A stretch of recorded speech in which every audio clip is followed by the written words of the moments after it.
Hey guys, कैसे हो आप सब। सो गाइज, आज हम एक्सप्लेन करने वाले हैं आइसलैंड सीजन 1 के एपिसोड नंबर 2 को। अगर आपने अभी तक एपिसोड नंबर 1 नहीं देखा है तो लिंक आपको डिस्क्रिप्शन में मिल जाएगा। एपिसोड की शुरुआत में वेंजियो को दिखाया जाता है जिसके एक हाथ में दिया होता है और दूसरे हाथ में चाबियाँ होती हैं। अब वह उसी जगह पर आ जाती है जहाँ पर वान और गुंगटैन को कैद किया हुआ है। अब वह उसी जगह पर आ जाती है जहाँ पर वान और गुंगटैन को जेल के अंदर बंद किया हुआ है।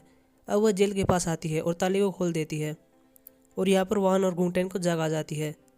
वेंजियोंग इन दोनों से कह रही होती है कि सभी लोग पूजा कर रहे हैं, तुम्हारे पास अच्छा अवसर है, तुम यहाँ से भाग जाओ, तुम अब आज़ाद हो। इसके बाद ये यहाँ से भाग जाते हैं, साथ में वेंजियोंग भी इनके साथ भाग जाती है। अब ये जंगलों में से जा रहे होते हैं और तीनों बहुत खुश होते हैं। दूसरी ओर हमें जोंगरियोंग को दिखाया जाता है जो जेल के अंदर आ जाता है, जिसे पता चलता है कि बच्चे यहाँ पर नहीं है, वे भाग गए हैं।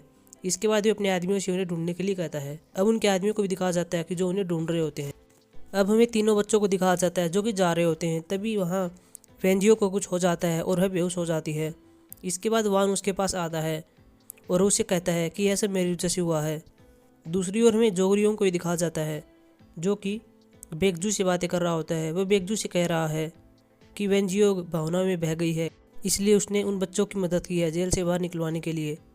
तभी वहाँ पर जोंगरियों को बताया जाता है कि वेंजियोंग वापस आ गई है और यहाँ वेंजियोंग बेहोश थी और वान उसे अपने ऊपर चढ़ाकर ला रहा था।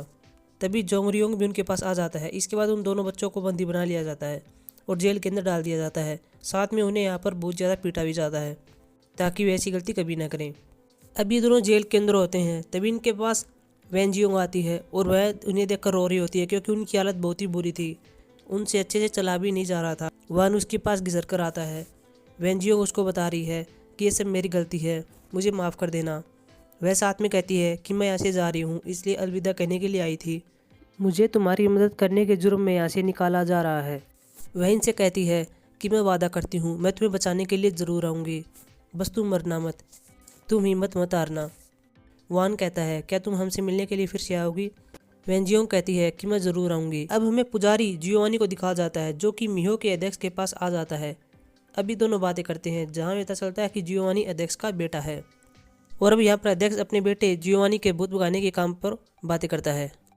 जियोवानी यहाँ अपने पिता को बता रहा है कि दुनिया बहुत ही बड़े खतरे में पड़ने वाली है और हमें बचाने के लिए एक रक्षक भी आ चुका है और वह जेजू द्वीप में है और मैं वहीं पर जाने वाला हूँ। अब हमें उस सीन को फिर से दिखाया जाता है जहाँ मियो अध्यक्ष से बात कर रही होती है और कहती है कि मैं सड़क पर अकेली हूँ और मेरे लिए गाड़ी का इंतजाम करिए। और यही दो बातें होती हैं तभी उसका फ़ोन कट हो जाता है क्योंकि नेटवर्क चला जाता है और यहाँ अध्यक्ष को भी पता चल जाता है कि मियो किसी खतरे में है। अब हमें उस सीन को फिर से दिखाया जाता है जहाँ कांग, जिसके अंदर वासना दानव है, उसने मियो का गला पकड़ा हुआ है और अब वो उसे मारने वाला होता है। लेकिन तभी वहाँ पर वान आ जाता है और यहाँ पर कांग का हाथ काट देता है, यानी कि वासना दानव का हाथ काट देता है। और इसके बाद वान उस दानव के टुकड़े टुकड़े कर देता है और फिर जब वह पूरी तरह से मर जाता है तब उसके अंदर से एक पत्थर निकलता है और यह उस वासना दानव का दिल होता है। जब वान और वासना दानव दोनों लड़ाई कर रहे थे तब हम एक चीज़ और देखते हैं, वासना दानव का हाथ फिर से आ जाता है, उसके हाथ में हथियार होता है और वह मिहो को मारने वाला होता है। लेकिन तभी वान बीच में आ जाता है, लेकिन उस पर कोई फर्क नहीं पड़ा इस हथियार का। तभी वहीं पर मिहो का अध्यक्ष पुलिस लेकर आ जाता है। इतने में वान वहाँ से चला जाता है। अब मिहो उन पुलिस वालों को बता रही थी कि यहाँ पर एक राक्षस था जो कि कांग के अंदर आ गया था और तभी यहाँ पर एक आदमी और आया जिसने कांग के टुकड़े टुकड़े कर दिए और यह मुझसे देखा नहीं गया। लेकिन यहाँ पर पुलिस वाले हंस रहे हैं क्योंकि उन्हें लगता है कि यह पागल हो गई है, वे इसकी बात पर विश्वास नहीं कर रहे हैं। अब मिहो वहीं अपने कमरे के अंदर होती है और सोच रही है कि मेरा यहाँ पर विश्वास कोई नहीं करने वाला, मैं यहाँ पर मारी जा सकती हूँ, इसलिए मुझे यहाँ से भागना चाहिए। इसके बाद वह वहाँ से चली जाती है। अब वह गाड़ी में बैठ जाती है और एयरपोर्ट की ओर आ रही होती है। अब वह जेजू द्वीप के अंतर्राष्ट्रीय हवाई अड्डे पर आ जाती है। वहीं दूसरी ओर हम जंगल में एक आदमी को देखते हैं जिसने अपने हाथ पर चाकू मार दिया है और उसके हाथ से खून निकल रहा है और वह खून अब डोल हरबेंग के ऊपर लगा देता है। तभी डोल हरबेंग में से धुआं निकलता है और वह धुआं सीधा जेजू अंतर्राष्ट्रीय हवाई अड्डे पर चला जाता है जहां अभी मिहो गई हुई है। वहीं हम अंतर्राष्ट्रीय हवाई अड्डे पर देखते हैं जहां एक आदमी टॉयलेट के अंदर गया हुआ है और वह धुआं उसके अंदर चला जाता है और अब यह पुलिस वाला आदमी वासना दानव बन चुका है। तभी मिहो अंदर आ जाती है और वहाँ पर एक लड़की को टिकट के लिए कहती है। वह लड़की उसे अपना आईडी कार्ड दिखाने के लिए कहती है। उस लड़की को पता चल जाता है कि यह मियो है जो कि डेहन ग्रुप की इकलौती बेटी है। वह लड़की कहती है कि 1 मिनट के लिए रुकना। इसके बाद वह किसी के पास कॉल करती है। वह लड़की कहती है कि माफ़ी चाहती हूँ, लेकिन आपको कुछ वेट करना पड़ेगा। तभी वहाँ पर एक पुलिस वाला आ जाता है और वह मिहो से कहता है कि आपको मेरे साथ चलना होगा क्योंकि मुझे ऊपर से ऑर्डर आए हैं। इसके बाद वह मिहो को अपने केबिन के अंदर ले आता है जहाँ पर और भी पुलिस वाले होते हैं। मिहो उस पुलिस वाले से पूछ रही है कि ऑर्डर किसने दिया है, लेकिन वह कहता है कि मुझे माफ़ कर देना, हम आपको ये नहीं बता सकते। लेकिन तभी वहाँ पर वही पुलिस वाला आ जाता है जो कि टॉयलेट के अंदर होता है। और अब वह पुलिस वाला नहीं है, वह एक वासना दानव है और वह वहाँ सीधा मिहो के पास आता है और उसे सूंघने लगता है। लेकिन तभी वह पुलिस वाला जो कि उसके साथ था वह उसे मारने लगता है, लेकिन वह पुलिस वाला उसे दूर फेंक देता है। अब मिहो उसकी आंखों में देखती है जो कि पीली हो चुकी है। उसे पता चल चुका था कि यह दानव बन चुका है। इसके बाद वह वहाँ से भाग जाती है।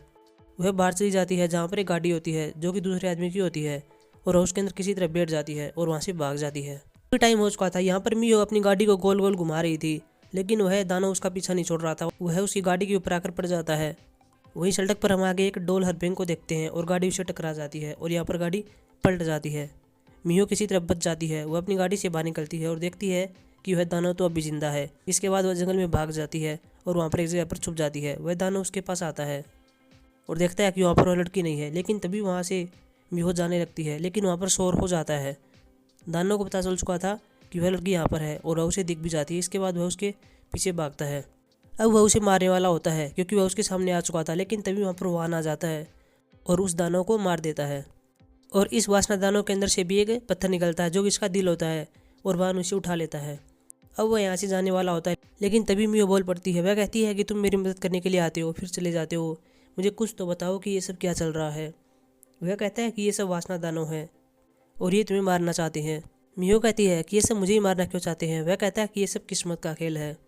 मिहो कहती है कि अगर मैं विदेश चली जाऊँ या फिर जाजू द्वीप से बाहर चली जाऊँ तो क्या ये मेरे पास नहीं आएंगे। वह कहता है कि ये हर जगह है और ये तुम्हारा पीछा नहीं छोड़ेंगे, तुम कहीं पर भी चली जाओ। वहीं दूसरी ओर हम जियोवानी को देखते हैं जो कि जंगल में आ जाता है और वहाँ रक्षक को ढूंढने के लिए उसे कुछ सबूत चाहिए थे, तो वह वहाँ पर कुछ सबूत देखता है। उसे वहाँ पर कुछ चीज़ मिलती है, इसलिए वह उस चीज़ को अपनी शीशी के अंदर डाल लेता है और अब वह रक्षक को ढूंढने के लिए आगे चला जाता है। अब हमें जंगल के अंदर वाहन को भी दिखाया जाता है जिसके हाथ में वही पत्थर होता है जो कि वासना दानव के मरने के वक्त बाहर आया था और उस पत्थर को वहाँ पर वह रख देता है। और यहाँ हम देखते हैं कि इस प्रकार के कई पत्थर हैं, यानी कि उसने ऐसे कई वासना दानवों को मारा है।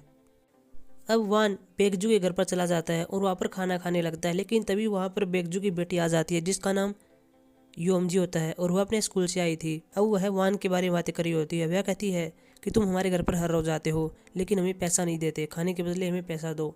वान यहाँ पर कुछ नहीं बोलता और वह वहाँ से चला जाता है। योमजी अपनी माँ से कह रही होती है कि आप इसे पैसे क्यों नहीं लेते हो, यह यहाँ मुफ्त में खाकर चला जाता है। अब जियोवानी को जंगल में फिर से दिखाया जाता है जिसके पास अध्यक्ष का फ़ोन आता है, यानी कि उसके पिता का फ़ोन आता है और वह जियोवानी से पूछ रहा होता है कि क्या तुम्हें रक्षक मिला क्या। जियोवानी कहता है कि मैं ढूंढ रहा हूँ, मुझे कुछ सबूत मिले हैं, शायद वह मुझे मिल जाएगा। जियोवानी अपने पिता से पूछ रहा होता है कि वह रक्षक कैसा दिखता है, क्या आपको पता है क्या। यहाँ पर अध्यक्ष बताता है कि मैं जब पहली बार जाजू द्वीप आया था तब मैंने उसे देखा था।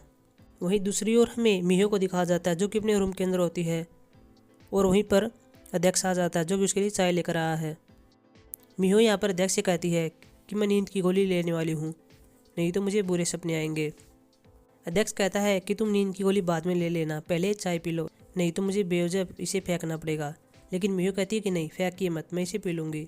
इसके बाद अध्यक्ष वहाँ से चला जाता है, लेकिन उसके जाते ही वह नींद की गोली ले लेती है और ऊपर से चाय पी लेती है। तभी मिहो को वहाँ किसी के होने का एहसास होता है। इसके बाद वह बाहर देखती है और तभी अचानक से वहाँ पर वान आ जाता है। अब वान उसे कमरे के अंदर बैठ जाता है, साथ में मिहो भी वहीं पर बैठ जाती है जहाँ मिहो उससे पूछ रही थी कि तुमने कहा था कि मैं जहाँ भी जाऊँगी वासना दानव मेरे पीछे आएंगे। और यहाँ पर वान कहता है कि हाँ मैंने कहा था। मिहो कहती है कि वो कितने हैं, 10 हैं या 20 हैं या फिर इससे ज़्यादा। यहाँ पर वान कहता है कि वो प्राणी नहीं है कि उन्हें गिना जा सके, उन्हें गिना नहीं जा सकता। और अब यहाँ पर मिहो नींद में होती है क्योंकि उसने नींद की गोली ले ली है। अब यहाँ पर मिहो कहती है कि मेरी माँ मर चुकी है, मेरे पिताजी मुझे ऐसा व्यवहार करते हैं कि जैसे मैं मरी हुई हूँ, सभी लोग मुझे मारना चाहते हैं, मेरी चाची भी मेरे पीछे पड़ी हुई है। और वान से कह रही होती है कि तुम मेरे सिक्योरिटी गार्ड बन जाओ और मैं तुम्हें वेतन भी दूंगी। अब मिहो के हाथ में सिक्योरिटी गार्ड का फॉर्म होता है और वह वान से उसके बारे में पूछ रही होती है। वह कहती है कि तुम कहाँ पर रहते हो, तुम्हारा फ़ोन नंबर क्या है। लेकिन वान कहता है कि मेरे पास कुछ भी नहीं है। इसके बाद वह वान से उसका नाम पूछती है और वान उसे अपना नाम बता देता है। वह कहता है कि मेरा नाम वान है। मिहो कहती है कि मुझे पता है तुम मुझसे प्यार करते हो। वह कहती है कि जब तुम पहली बार मेरे सामने आए थे मुझे पता चल गया था कि तुम मुझसे प्यार करते हो। वान कहता है कि ऐसा कुछ भी नहीं है, लेकिन तभी वान वहाँ से जाने लगता है। मीहो उसे रोक लेती है, उसका हाथ पकड़ लेती है। वह कहती है कि आज रात के लिए तुम मेरे पास ठहर जाओ, मुझे बहुत ही डर लग रहा है। और इसके बाद वह अपनी बेड पर चली जाती है और उसे नींद आने लगती है और वह सो जाती है। तभी सुबह हो जाती है और वह उठती है। तभी उसे एक लेटर मिलता है जिस पर वान ने लिखा हुआ होता है कि मैं तुम्हारा सिक्योरिटी गार्ड बनूंगा, लेकिन मैं पैसे नहीं लूंगा। अब वान अपनी जगह पर आ जाता है और खुद से बातें कर रहा होता है।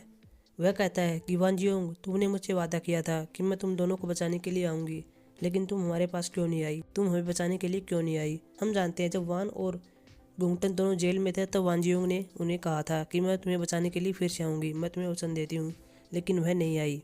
और इसी के बारे में वान खुद से बातें कर रहा है।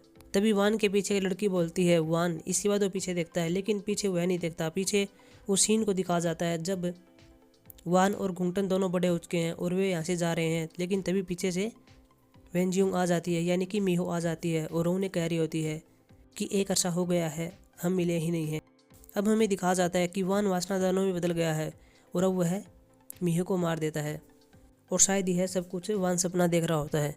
सो गाइस, ये थी हमारी एक्सप्लेनेशन आइसलैंड सीजन 1 के एपिसोड नंबर 2 की। आशा करूँगा आपको पसंद आई होगी। वीडियो को लाइक करें, चैनल को सब्सक्राइब करें और अगर आपने अभी तक एपिसोड नंबर 1 की एक्सप्लेनेशन नहीं देखी है तो लिंक आपको डिस्क्रिप्शन में मिल जाएगा। Thank you.